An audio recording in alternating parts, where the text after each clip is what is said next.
Good evening. Welcome to the December 19th meeting of the Newmarket Town Council. We'll begin with the Pledge of Allegiance. Pledge allegiance to the flag of the United States of America and to the republic for which it stands, one nation, under God, indivisible, with liberty and justice for all. I'll go ahead if you'd like. I know there's some interest in the rights-based ordinance committee's report. The timeline, though, for a council, anything to be placed on the agenda is noon prior to that meeting. The Wednesday prior, so it wasn't this Wednesday, it was last Wednesday. So there'll be no discussion about the rights-based ordinances or any communications that were received after that time, because that's the deadline for council rules. Just want to make sure clarification if anybody's out there for that today. It's not going to be discussed this evening. Okay, and just mention that Councilor Bowden is excused this evening. He's not able to be here. And we would begin, as always, with a public forum. If anybody has comments to make, please come forward. My name is Josh Quigley. I live at 7 Penstock Way. I stand in front of the committee today to oppose Resolution 2018-2019-18, issuance of a $2 million in municipal bonds from McAllen Dam. I believe it is a waste of current and future taxpayer dollars and a hindrance on the environment. I ask, how long will these repairs last until the town is once again being asked to spend a few more $1 million on repairs and refurbishments? And for spending $2 million plus almost $850,000 in interest of Newmarket citizens' money, what net gain do the citizens get? A safer dam, and some citizens at the north end of town have a wider river, along with a host of people in Stratford County who are not contributing a dollar. As we have seen in the past, the dam does not prevent the north end of town flooding, nor will this almost $3 million come 2039 get the town a dam that generates electricity. The 2013-14 study estimated that removing the dam altogether would roughly cost $750,000 in 2014 dollars, and reduces the danger to citizens downstream of an aging dam, saving taxpayers money both now and down the road, and greatly improving the environmental impact and health of the Lamprey River. If the goal is to address the safety of an aging dam, this seems like the obvious, affordable, and permanent solution. There are numerous federal funding opportunities for the dam removal. Most notably is Exeter's $2 million Great Dam Removal. It was funded in part with a $757,000 grant from the National Oceanic and Atmospheric Administration, with Exeter funding the remaining $1.2 million. The removal opened up about 21 miles of river habitat to sea-run fish and creating a healthier river and improved recreation opportunities. Now that it has been removed, there is no need for future funding for additional maintenance or upkeep. Exeter has marked the historical significance of the dam by adding a historical marker, and the Exeter Historical Society held a ceremony. Newmarket could do the same and preserve the historical significance of the McAllen Dam with a marker and preserving one of the gates as an art piece near the side of the dam. The town of Newmarket should level federal assistance to implement the most cost-effective method for dealing with the aging McAllen Dam, which is total removal. Newmarket citizens should not be asked to solely fund over the next 20 years an expensive solution that will require additional funding for further upkeep and maintenance for years to come while other options are available. I would encourage the council not to approve the resolution for the ballot, and instead it should be sent back to committee with the directive of removing the dam. If it does not make it to the ballot, or if it does make it to the ballot, I implore the citizens of Newmarket to vote no. Thank you. Thank you. Anyone else? With that, oops.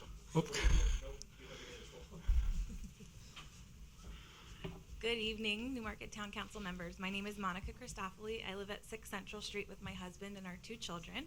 And I'm here speaking on behalf of Alliance for Newmarket Citizen and Ecosystem Rights, or ANSWER for short.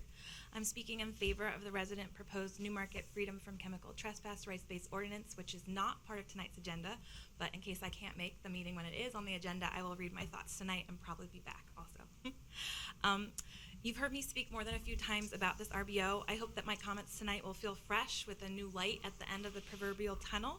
They'll respond to 7 thoughts that were shared by councilpersons Dumont, Cast, and Weinstein at this council's subcommittee set up to consider the RBO and to make a recommendation to you. I'm replying to their thoughts in the order that they shared them at their meeting last Wednesday. Councilperson thought number 1, the RBO is an exciting and progressive approach to people's and nature's rights. Answer's response is that because the RBO is environmentally minded, the label of progressive stereotypically makes sense, but because RBOs are based on inherent and inalienable rights affirmed in our New Hampshire Bill of Rights, many see the RBO as quite conservative. It's really something that brings together Republicans, Democrats, and Libertarians, a phenomenon you can read about in a 2016 article written by UNH sociologist Cliff Brown. Water concerns unite citizen activists. A community rights movement transcends party, age, and gender. Councilperson thought number 2, we should just wait until an amendment to our New Hampshire Bill of Rights officially recognizes RBO making so that we have the authority to propose and instate the RBO. This councilperson's thought is in regard to the proposed New Hampshire Community Rights Amendment, which received 1/3 support in the New Hampshire House last year. It's being proposed and prime sponsored again by our own Newmarket Representative Ellen Reed. Our response about the amendment giving the authority to instate RBOs is that this is not the case. We already have the authority. If the New Hampshire Community Rights Amendment passes the House and Senate and is voted in by the people, it will protect RBOs but not make them official. Our inherent and inalienable right to self-determine, exercise collectively in a vote of the townspeople makes an RBO official. Of course, our town charter doesn't let us make this vote in Newmarket, so we depend on you to adopt the RBO for us according to the oath you took to uphold our rights as enumerated in the New Hampshire Bill of Rights.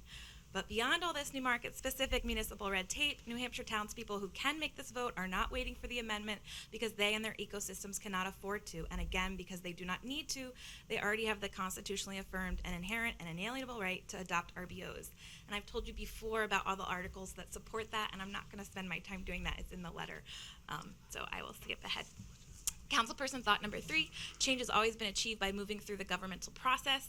In New Hampshire, this would mean people need to leave lawmaking to the legislature, as Article 2 of the second part of the New Hampshire Constitution says. But in Article 3 of our New Hampshire Bill of Rights, this is disputed. And again, it's in the letter, so I will let you read it.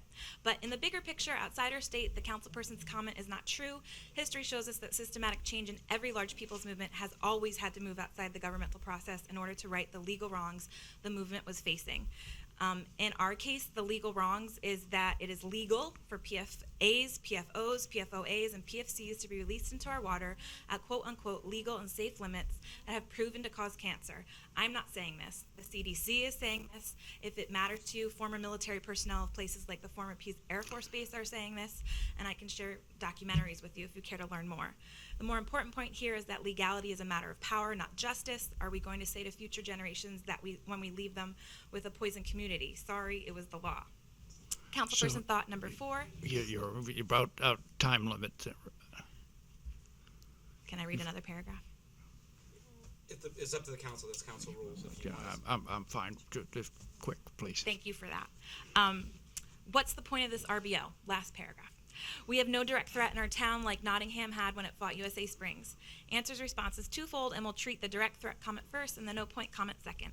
We do have a direct threat. The direct threat is that the people and the town council members of Newmarket are currently unempowered to make local governing decisions that afford greater protection than those harms legalized by the state, no matter the issue. An RBO empowers people, per constitutionally affirmed rights, their communities and their ecosystems with local governing authority to take proactive action against activities that would harm them, even to the point of saying no amount of harm is okay. So the point of the RBO is that it's proactive, just as the first RBO adopted in New Hampshire in 2006 was. For instance, if the gravel pits in town are going to turn into landfills, as a member of the Newmarket Conservation Commission told Answer that they very possibly could, we don't have to find out decades from now, like Greenland has with the Coakley landfill, that our water is contaminated. And there's multiple other harms that we're facing right now in town, including the spraying of glyphosate, that while members of this town council are concerned about it, collectively you are okay with that happening because it's budgetarily wise at this point. And I will come back to your next meeting and read the rest of the paragraphs. Thank you for your time and for that extra paragraph. You're welcome. Have a good night.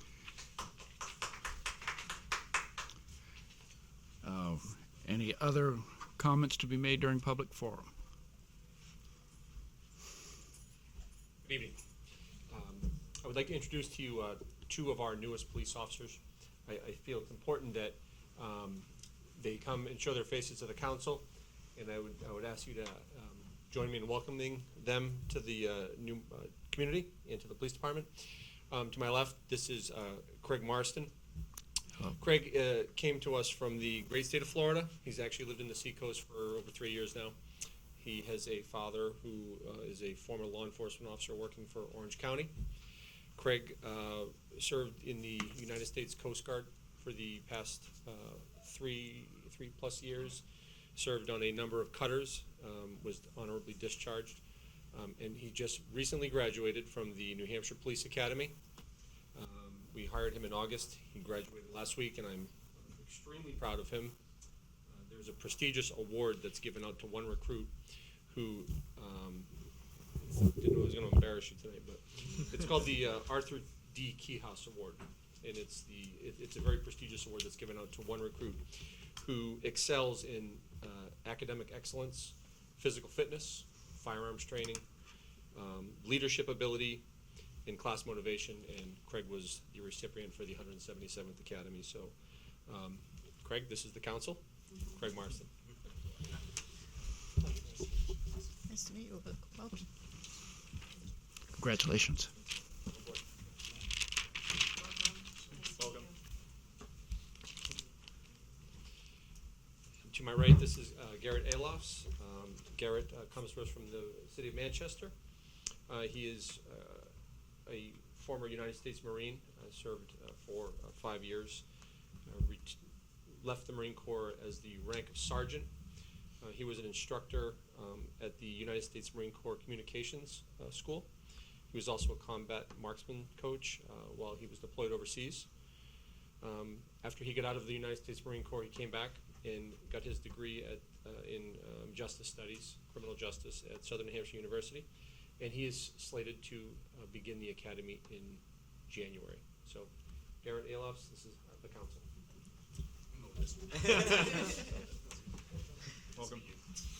Nice to meet you. Welcome. Welcome. That's all I have, and I thank you for your time tonight. Thank you very much.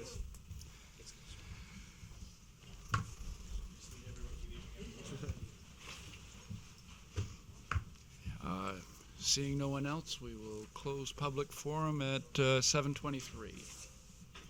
And we need a motion to seal non-public, or No. nothing? We're all set with that? Okay, then I think we're ready to accept a motion to approve the minutes of December 5th. I'll make a motion to approve the minutes of December 5th. Second. Any corrections or comments about those minutes?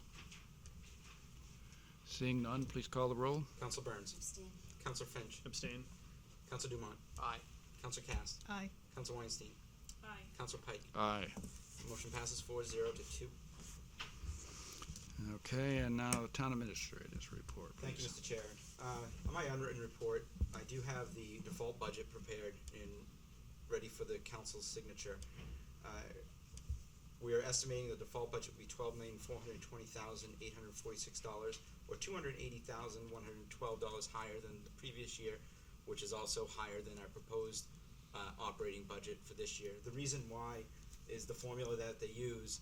Those contributions to capital reserve funds that we had last year would remain in there because they weren't one-time expenditures.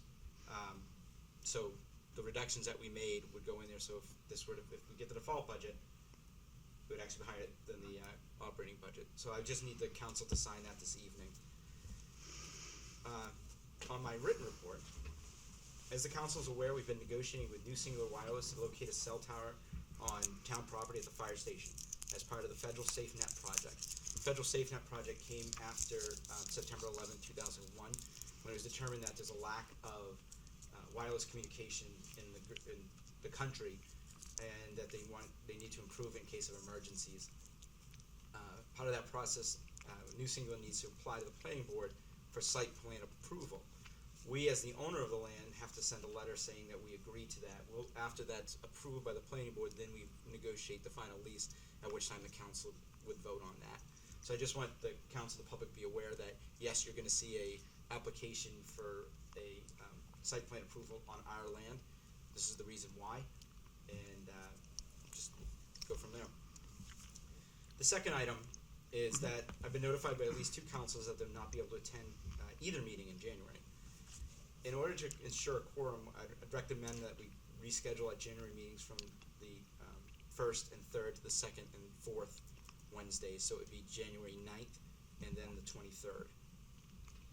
There's no objection, that's what we'll do. Just maybe you want to check, I won't be at the January 9th meeting, I'll be away. Is there, I will also. so will most of those here be able to make it January 9th? Might want to just. Yeah.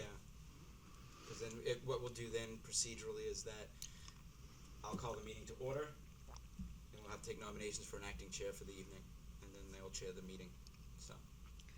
So I'll be out of town, but I can call in. It doesn't count for a quorum. So I have to make sure that Kyle can be Double there. check that then. Kyle can make it. Okay. And I hate to say this, I have to have the meeting because we're running out of time for the town meeting stuff. So, Question for you, does it have to be a Wednesday night? no, if the council can meet in a different evening, we could. So, I'll double The check, other, Steve. the other option is that I'm available on the second, I'm just not gonna be in town, so I can call in on the second. I know it doesn't count as a quorum, Right. but I don't know if that helps for numbers in general. I think And the then day after the holidays may be Right, difficult. right, Let me see what I we can agree. do. But it definitely, we'll get there later about the 23rd. I need to have, because that's the bond public hearing. So I need to have a council meeting that day, and that's not I will have people come drag you to here if we need be. So we have that. Sergeant at Arms? Yeah. The 23rd you're talking Yes. about now, yeah. No, I'm fine. Oh, the I'm- 23rd, Yeah, I Yeah. think we can, that one is not as problematic. We'll play it by ear, and if we have to cancel, we can see what we have to do. And that is all I have. Not seeing our speaker in the audience this evening, but I do want to wish the council and the public a very Merry Christmas and Happy New Year and safe holiday. Thank you, Mr. Chairman. Thank you. Yes, so we don't have the speaker, as you mentioned. So we move on to resolutions. I'd accept a motion to approve Resolution 2018-19-16 wastewater treatment plant boiler replacement. I will make a motion to approve resolution 2018-2019-16. Second. I'd ask the facilities director to give an overview. Okay. Good evening. We're looking to approve to put a new boiler in our wastewater plant. The existing one is aged out and is not functional at this point. So we put it out to a competitive bid process, sent it to quite a few contractors in the area and out of the area. We only received 2 back, and the low bidder was Patriot Mechanical, and the total cost for that was $91,250, which also included asbestos abatement, which has to happen for the old boiler that's currently sitting in place. So at this particular point, we don't have any heat in that building. We're using electric space heaters to keep the building warm, so. So, how long will it take to, once it's approved, how long is it going to take you to get it installed, do you think? It's a couple-week process by the time it's done, because there's a lot. The asbestos alone is gonna take a week, because of containment. Yeah. Well, I think the main issue we had before, if I'm not mistaken, was that we needed some documentation of a competitive bidding process last time. Other than that, I think propane definitely seems to be the trend, and so any other comments on this before we go to a vote? Please call the roll. Council Burns. Aye. Council Finch. Aye. Council Dumont. Aye. Council Cast. Aye. Council Weinstein. Aye. Council Pike. Aye. Motion passes 7-0. I mean 6-0. Thank you. Okay. Yes. Accept a motion to approve Resolution 2018-19-17, Facilities Energy Improvements. So moved. Second. Good evening. As this one's probably a little bit more information than the last one we just did. This one here is, as you remember, we did audits of our buildings. We worked with energy efficient investments. We do have Keith McBride here from Energy Efficient Investments to also answer any questions they may have. In doing our energy audits, we were able to identify two different levels or create two different options. One option is fully funded by energy savings, and one is not fully funded but does address several of the issues that we have that still are hanging out there, such as the roof issue at Public Works, and try to get that. It also creates the ability to put in some environmentally conscious type systems such as solar, and it also works on, as Councilor Pike just said, more propane. So we look to convert this particular building to a propane system from the current oil. It also helps us deal with the fact that we have an underground tank from 1985 here. So there's a lot of advantages to go to the larger of the two. It does have some significant cost savings annually. Unfortunately, it just doesn't meet the ability to pay for all of it as we go through that project. Supplied to you were a list of recommendations and projects that we would be targeting in these two options. We are recommending option 2, which is the larger, because it does address those issues that we have that are still funding issues that we will have to address one way or another, and this just helps us out. We're taking some of that energy savings that we're going to get and help offset some of the costs. We also recently, today I went and requested from EEI a current interest rate to get a better handle on what that may be. And I don't know if anybody heard that the Fed did increase the interest. We're looking at a 4.25 interest. 2.7, excuse me. Which is actually down, down slightly from the paperwork that you have. It was refreshed today, this morning, before the Fed. So we do have that we'll be hopefully working with. As you can see, as you go through this, there's quite a bit of projects here. It's again $1.2 million worth of projects. The biggest single projects or two projects are Public Works facility in this building in the scope of it. As everybody knows, this building suffers with a lot of heating issues and cooling issues, and Public Works systems are just very inefficient, and we do have to deal with the structural issue and roofing issue at that facility. So this does get us into that area, and it does add a solar component, which does help us reduce greenhouse gas emissions, which is a very good first step in that area. Just to explain how this will be funded, one, all the any savings that we receive from doing these projects go back into paying off the lease. We would have to, with part 2, we'd have to withdraw $200,000 from the capital reserve funds to offset some of the costs, and then an additional $31,000 will be found in the operating budget for this year. This agreement will have a non-appropriation clause, so for any reason we don't have funding for it, then the project doesn't go forward. It's not going to be difficult because we actually fund our utilities, so that's where the savings would be coming from. But we do have to make sure that's in there. Does the 31, is that gonna have to continue each year for lease That is for costs? the life of the loan period. The 31,400 would be for the life of the loan, but as I recommended in my package is that we'd end up putting that 31,400 into our operating budgets under our utility costs going forward for that. So the only possible non-appropriation issue would be in year 2. If for some reason we were to go to a default budget, that would not be included because the new law does not allow contractual agreements automatically in default budgets. So that would be the only issue that we would have. So, So what does that mean? Does that mean you just have to find room in your we budget? would probably have to find room in the budget to do it. Yeah. The other question I had, it says it refers to the installation work was placed out to a competitive bidding process, but there's no visibility into that competitive bidding process in the materials you sent us, right?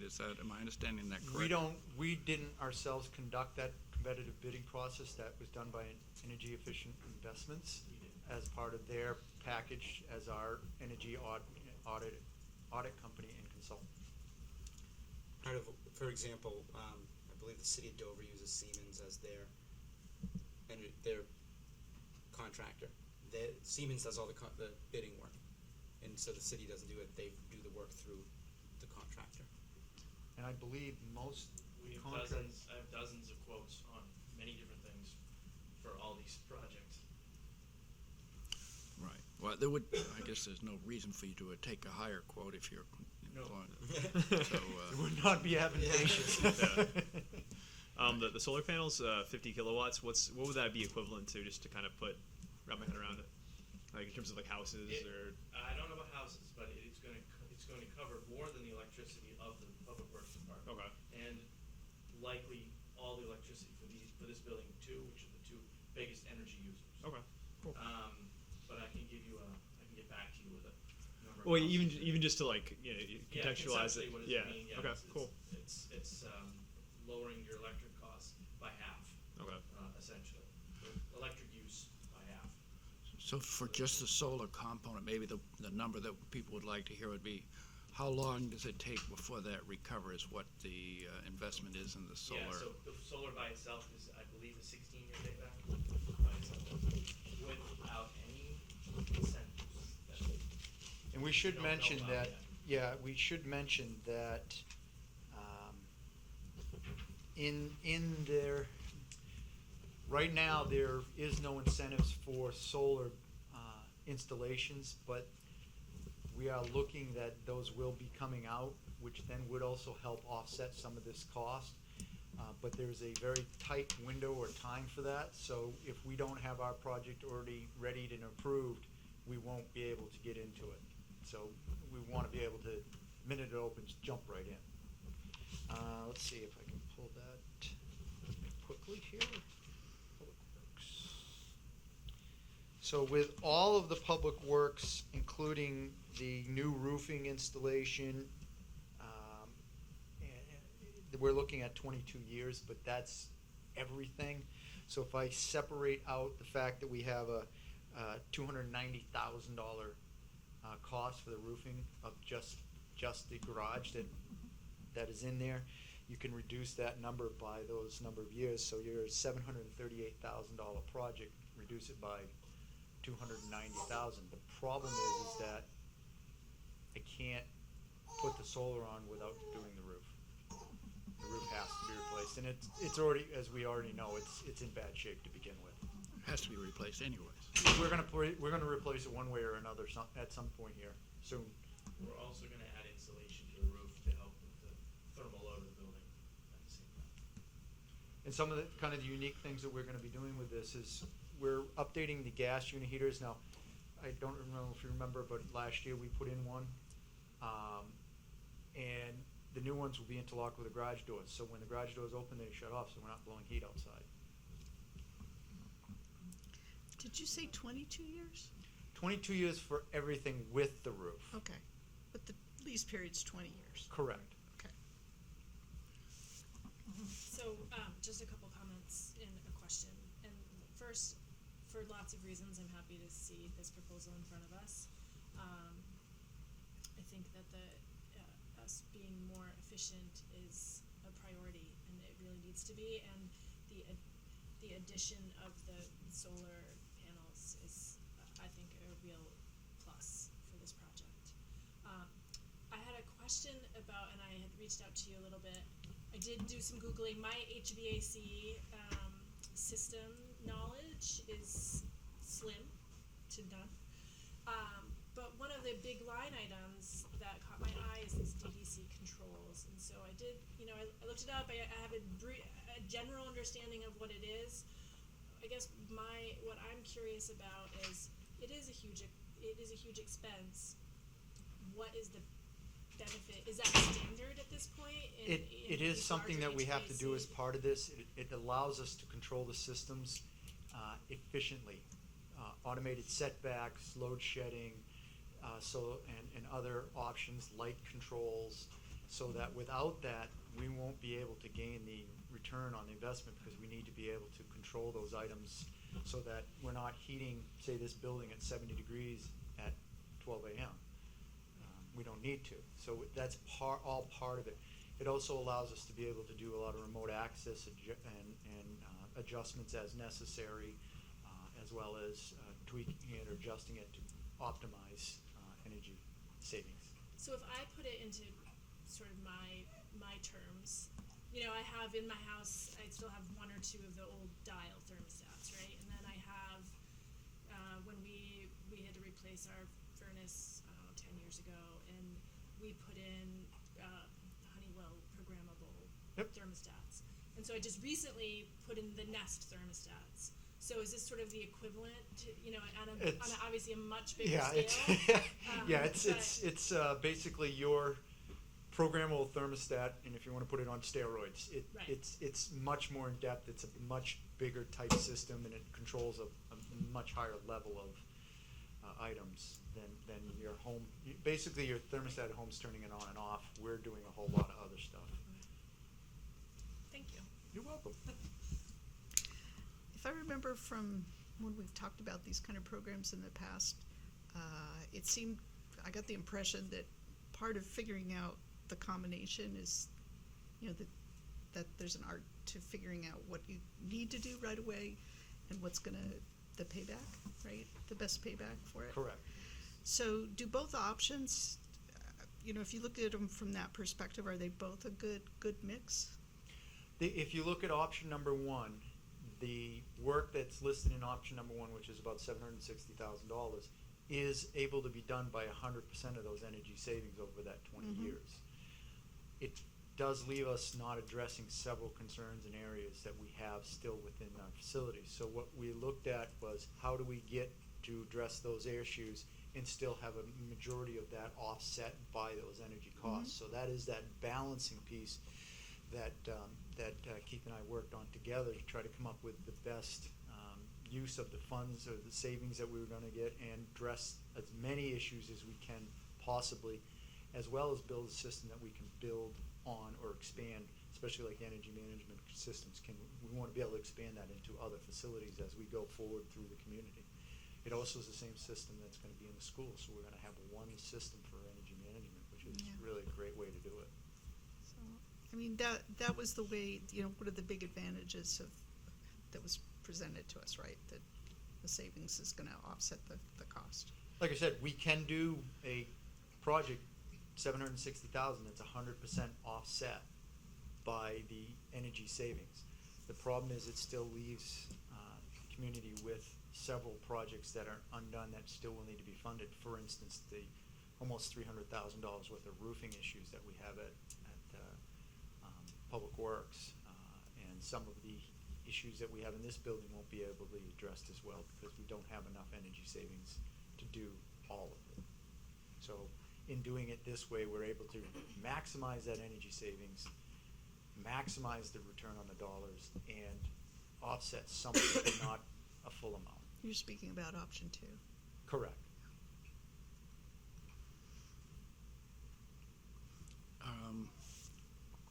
Just a couple of things.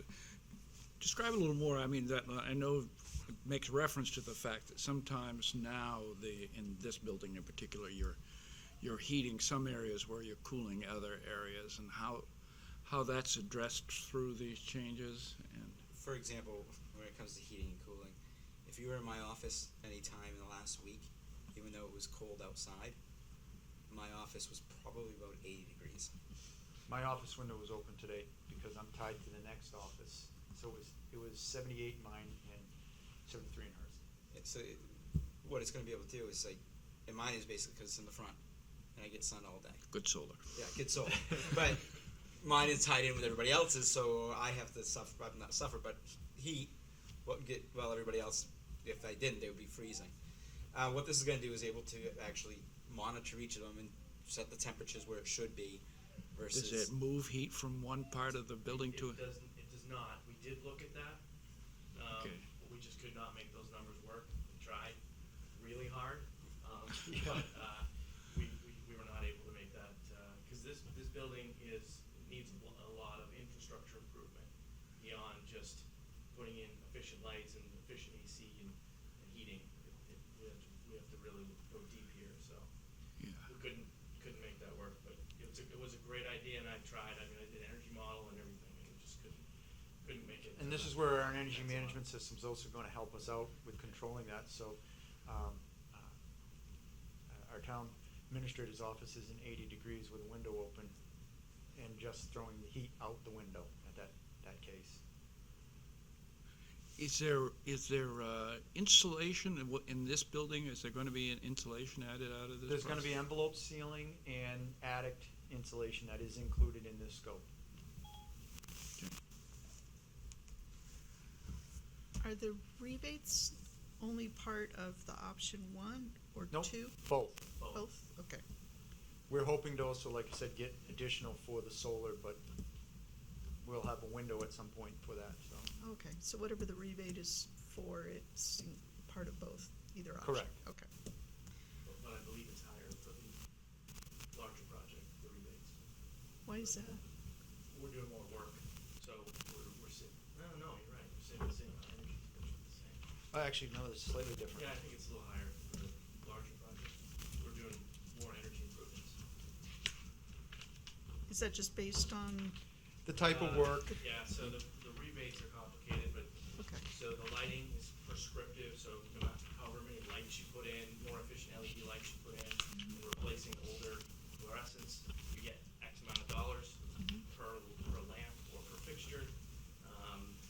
But the thermal project, the heat plant, added insulation, and the energy management systems, those are based on amount of energy saved versus what they cost, and they are custom, so they're up to 35% of the cost of that piece of the project is potentially eligible for a rebate. and we do have higher energy costs by doing, or higher energy savings by doing the larger project. But the projection is about 26,000. There is slightly more in the larger project. And like I said, we're really hoping to be able to get that solar rebate, which could really make things a lot better on that $31,400 that's sitting there. right. So that amount is without the rebate, right?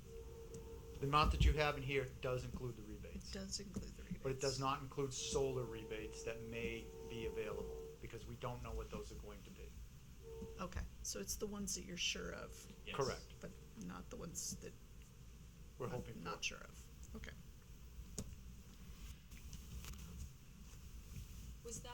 Was the Public Works building the only feasible place for solar? Were there We other- looked at this building also.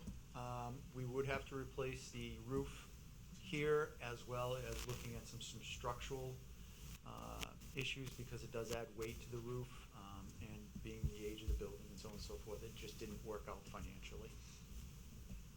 We did look ground mounted as well at the Public Works site, but the roof is better situated to maximize the sun or the KWH outputs.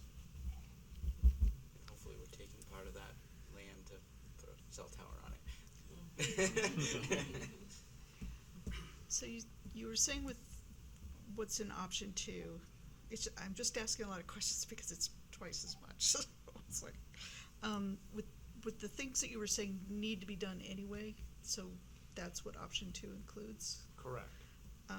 We have to do a roof at Public Works building. It's in non-serviceable shape at this point. If we did option 1, Uh-huh, all funding for the roof would have to come from the general budget, okay. but we don't have that. So it's not a matter of that we can, is there any possibility, and it sounds like no, that if you deferred it, or didn't do it as part of this option two, if you did option one instead, that there wouldn't be any possible opportunities to fold You'd that lose the in? solar part of the project also, because in order to put the solar in, we have to put the new roof on the building and put the proper insulation. It also doesn't address the structural issue that exists in that building also. So those would all come back as other projects needs, so. If they were later, let me see if I can articulate this better. If they were later, is there any possibility that they would have the type of, energy savings later if you deferred them? You don't get the same bang for the buck as Correct. when you do it as one big project. So would we get savings? Yes. Would we get the same level of savings? No. So at the end of the day, it's like, We lose out if we don't do it. Right. The project works better as one big project than it does trying to break it up. And to be honest with you, we lose a lot, rebates and some of the options that we have if we try to break the projects up.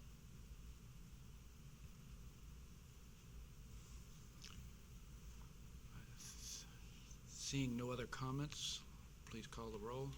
Council Burns. Aye. Council Finch. Aye. Council Dumont. Aye. Council Cast. aye. Council Weinstein. Aye. Council Pike. Aye. Motion passes 6-0. Thank you very much. Okay, thank you. Mr. Chairman, Yes? for these next two resolutions, I'm asking the council to please have them stay on for a third and fourth reading. Today, when I was discussing the item with bond counsel, our charter is unique, that when they amended it so we follow the quote-unquote SB2 portion for the bond, for budgets, they did not change it for bonds. So in order to be compliant with the Municipal Finance Act for borrowing, we cannot hold a public hearing prior to January 15th, because we still fall under the old, and I remember this from 2013 when we did the wastewater plant, we found the same thing. So we do need to have a public hearing after the 15th, which would be the 23rd, which I would ask to drag you guys here. But I'd ask that this remain on held over for third and fourth readings, so we can act on it that evening. We can't have and we also cannot have the vote until the public hearing, because you kind of defeats the purpose if you ask the public for their opinion, but you already voted on it. Yep. So we have to wait until the 23rd. So does that limit us to, we have to have the public hearing and then vote the same day? There's a small window, because I also have to post the warrant. Still following, I have to post the warrant following SB2 law, but you have traditional town meeting for bonds, so it does limit you. Right, because It's like a week, the deliberative it session? would be 2 weeks later. Yeah.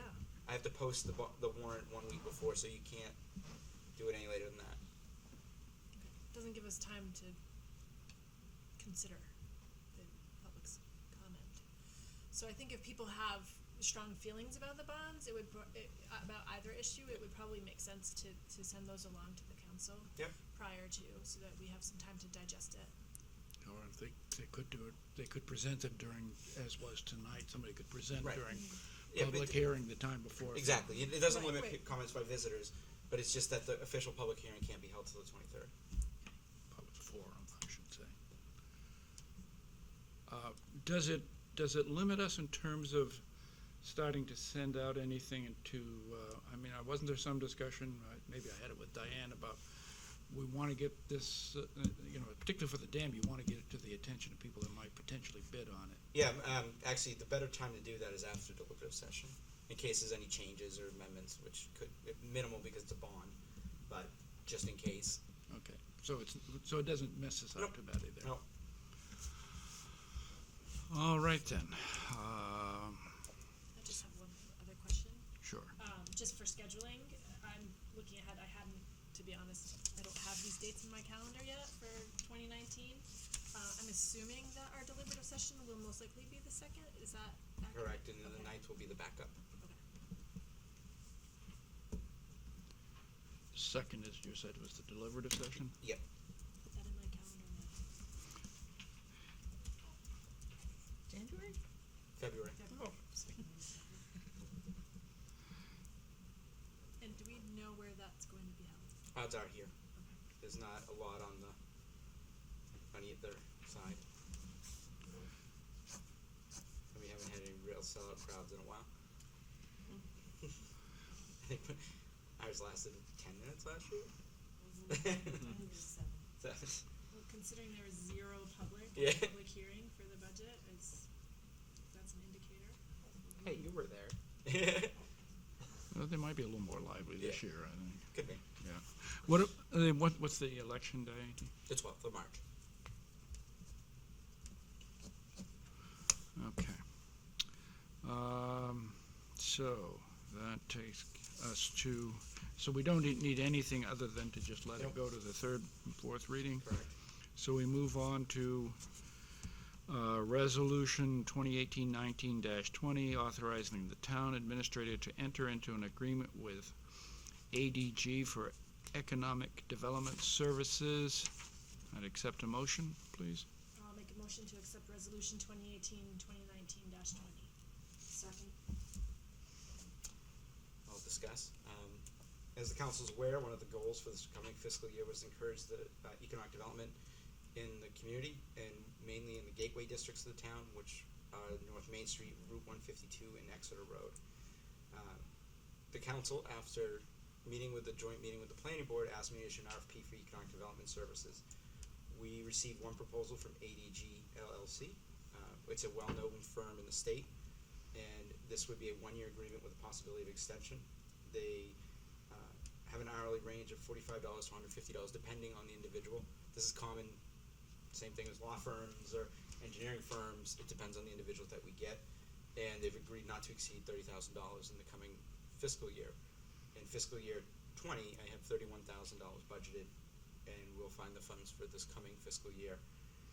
I'm recommending passage of this resolution, and if there's any questions, Stu Arnett from ADG is also present.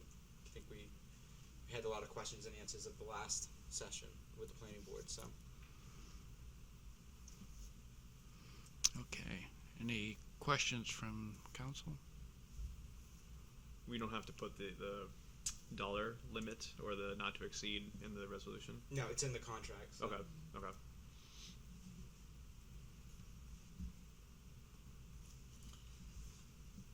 Just a quick comment. As with the facilities resolution, I think that it's really important that we're moving these projects forward. The northern corridor has a lot of potential, and so looking at that area, I think will really impact our community. So I look forward to working with you. Yeah. And I think the good thing, I think this is a much better way for, given the size of the town and the resources available, I think it makes much more sense to hire consulting services than, people have wondered, could we ever, it would be really hard to have a dedicated economic development person. We don't really have anybody with surplus time within our administration to do this kind of work, and we need some coordination on it. So I'm in favor.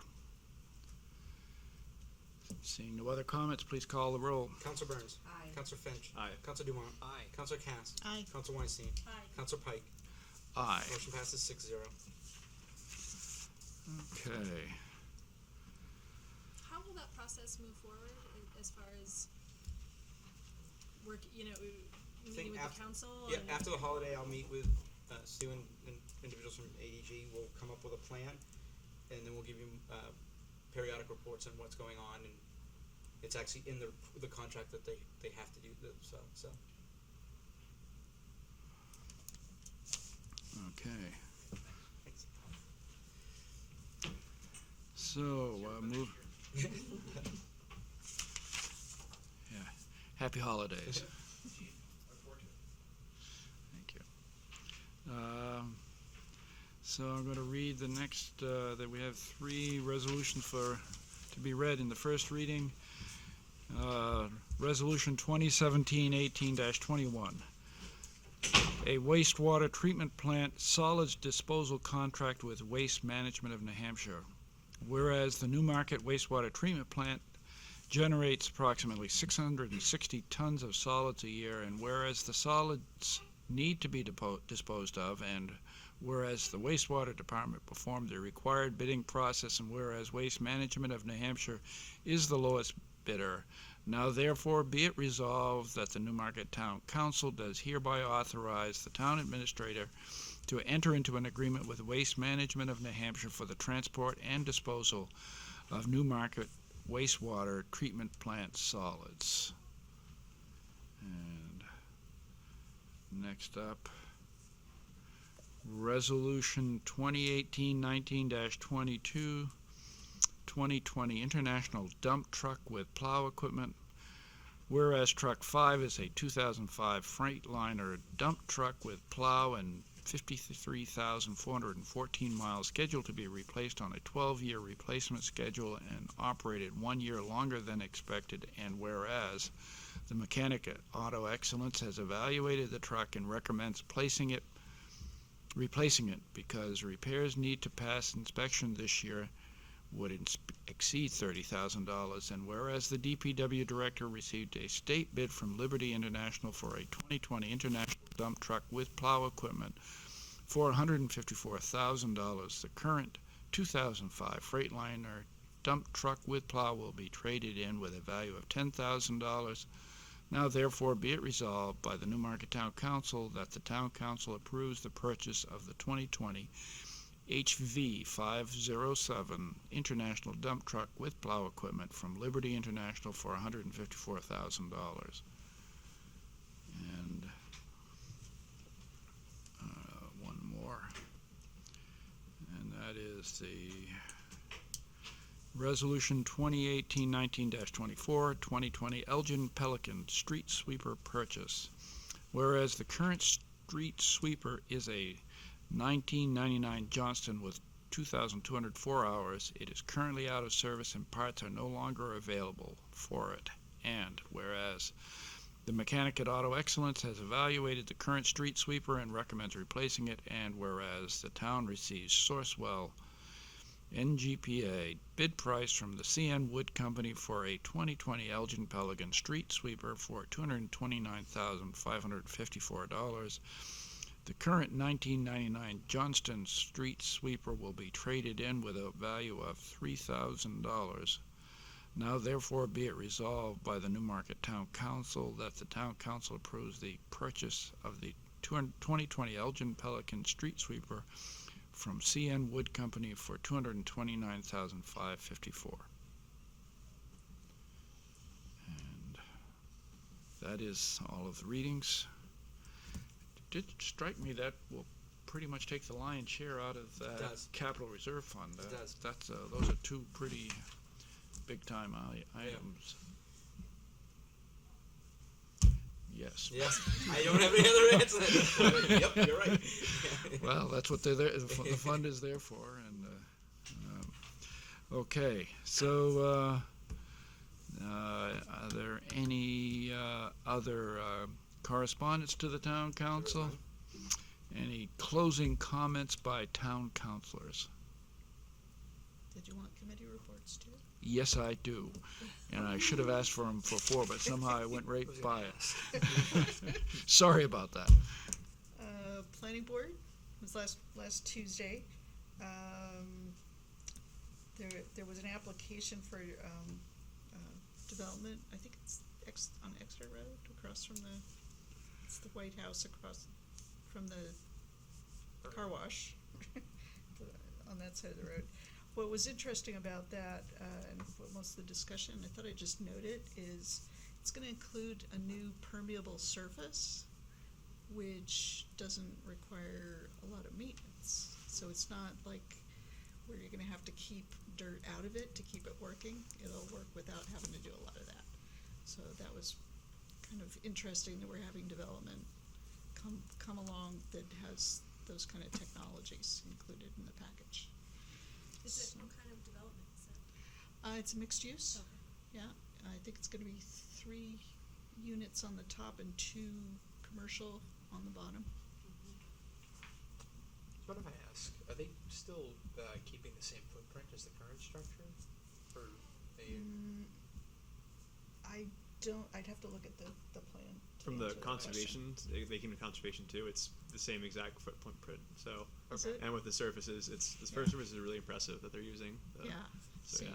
this is the second time I heard, so I'm really interested. yeah. Yeah, so it would basically from what I recall, it's almost identical from what I recall because there's lots of issues with drainage and the kind of the wetlands or whatever that's there. So it's the same footprint, just new development going in with that surface. It's pretty amazing from what I read up on it in terms Awesome. of handling it. So that, I'll just do a small segue, that there was also the subcommittee, the stormwater subcommittee for the planning board, which is looking at those kind of solutions too. I mean, to promote that kind of thing. And they're looking for any developers who wanna give some input on rewriting those regulations. They'd love it. So if anyone's out there and wants to, maybe contact the town planner to find out how you can give input. The planning board wants that too. That was their comment on the first reading of the draft of the regulations.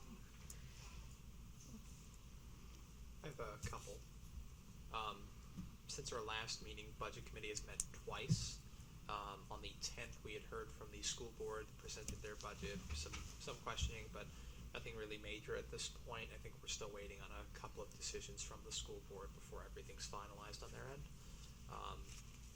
On the 17th, this past Monday, we had the town budget hearing.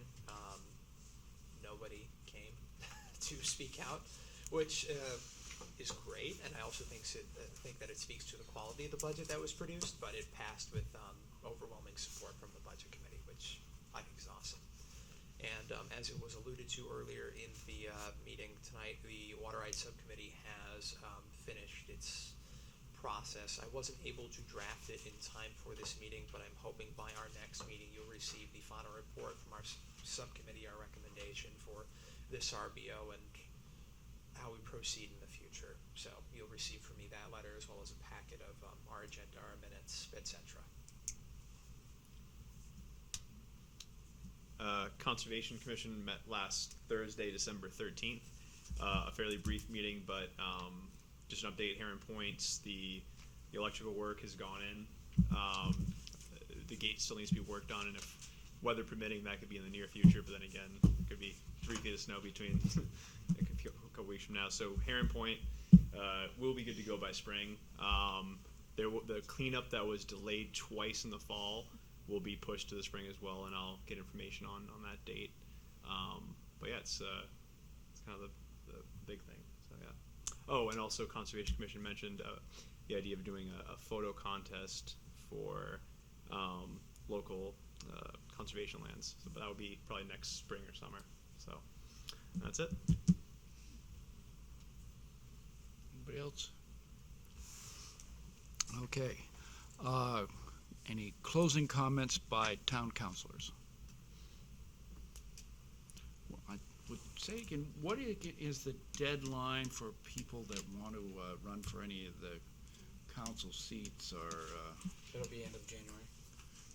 just want to put that on people's radars again? It's always really important. We've had some great new councilors this time around, and it would be important to have a steady stream.